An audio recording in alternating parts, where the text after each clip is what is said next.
Usia 27, 28. Ini biasanya usia di mana-mana orang baru memulai karirnya. Atau bahkan karirnya baru mulai kelihatan. Tapi di Malaysia, ada orang yang berusia 27, 28 yang sudah menipu pemerintah Malaysia sebesar 4,5 miliar dolar. Atau kira-kira 66 triliun. Gokil nggak?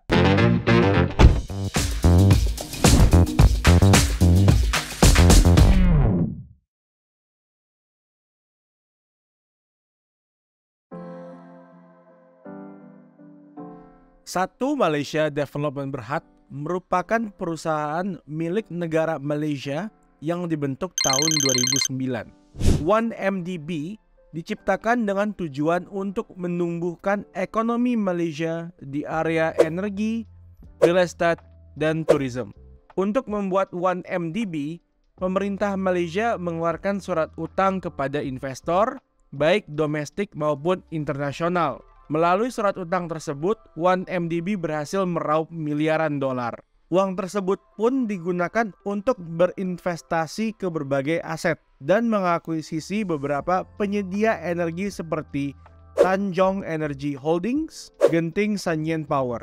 Pada area real estate, 1MDB juga bekerja dengan Tun Razak Exchange. Selain itu, 1MDB membangun usaha patungan atau joint venture dengan perusahaan Petro Saudi International. Figur penting di 1MDB adalah Jolo. Jolo merupakan kunci dalam berbagai investasi yang dilakukan oleh 1MDB. Sebagai tokoh kunci, Jolo menjadi penasehat untuk investasi-investasi yang dilakukan 1MDB. Yang ternyata investasi-investasi tersebut diambil Jolo untuk keuntungannya sendiri.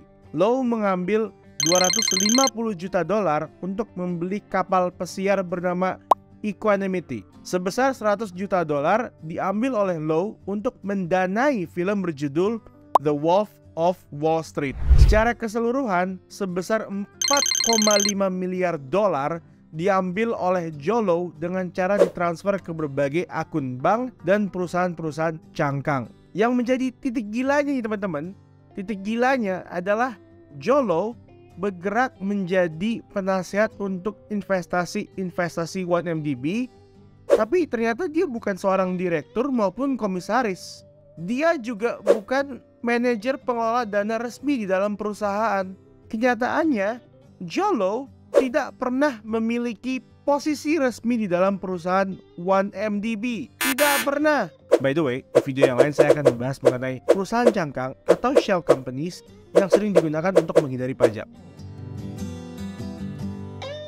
Tentunya saat semua penyelewengan ini ketahuan, pihak otoritas pun bergerak dan Jolo menjadi buronan. Yang lucunya, di sela-sela pelariannya, Jolo menyempatkan diri untuk memberikan donasi ke berbagai yayasan demi mengurangi citra buruk dirinya.